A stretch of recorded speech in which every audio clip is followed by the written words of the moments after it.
అమ్మాయి అబ్బాయి ప్రేమించుకోవడం సహజం, ప్రకృతి ధర్మం. ఇటీవల కాలంలో అబ్బాయిలు అమ్మాయిలు ప్రేమించుకుంటున్న సంఘటనలు అప్పుడప్పుడు తెరపైకి వస్తున్నాయి. ఈ రెండో కోవకే చెందిన ఓ ప్రేమ కథ, రొటీన్ కి భిన్నంగా సాగిన ఘటన తాజాగా తెరపైకొచ్చింది. భర్తను వదిలి మరీ ప్రేమించిన అమ్మాయితో భార్య జంప్ అయిపోయింది. తాజాగా ఓ డిఫరెంట్ లవ్ స్టోరీ వెలుగులోకి వచ్చింది. వివరాల్లోకి వెళితే రాజస్థాన్లోని ఝుంఝును జిల్లాలో గల మెయిన్పురా గ్రామంలో ఇద్దరు మహిళలు ఒకరినొకరు ప్రేమించుకున్నారు. ఈ క్రమంలో బెంగళూరుకు ఉద్యోగం కోసం వెళ్లిన వీరు సుమారు 2 వారాలు లివ్ ఇన్ రిలేషన్షిప్ లో ఉన్నారు. ఇద్దరిలో ఒక యువతికి అప్పటికే వివాహం కూడా అయ్యింది. మొయిన్పురా గ్రామానికి చెందిన అంజు, రేణు కొన్ని నెలల క్రితం బంధువుల వివాహంలో కలుసుకున్నారు.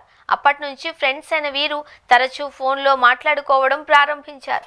ఈ క్రమంలో వారిద్దరూ వివాహం చేసుకుని కలిసి జీవించాలి అనుకున్నారు. వీరిలో రేణుకు అప్పటికే వివాహమైంది. అయినప్పటికీ ఆమె తన భర్తను, కుటుంబ సభ్యులను వదిలి అంజుతో వెళ్లిపోయింది. ఈ నేపథ్యంలో రేణు కుటుంబీకులు 10 రోజుల క్రితం గోత్రా పోలీస్ స్టేషన్లో తమ కుమార్తె కనిపించడం లేదు అని ఫిర్యాదు చేశారు. అంజుతోనే కలిసి పారిపోయింది అని ఫిర్యాదులో పేర్కొన్నారు. దీంతో పోలీసులు వారిని కనుగొన్నారు. అయితే వారు ఇష్టపూర్వకంగానే కలిసి ఉండడంతో ఏమీ చేయలేకపోయారు. ఈ సందర్భంగా స్పందించిన పోలీసులు ఇద్దరు అమ్మాయిలు మేజర్లు అని, ఇరువురు ఇష్టప్రకారమే కలిసి జీవించాలి అనుకుంటున్నారు అని, వీరి విషయంలో చట్టం జోక్యం చేసుకోదు అని స్పష్టం చేశారు.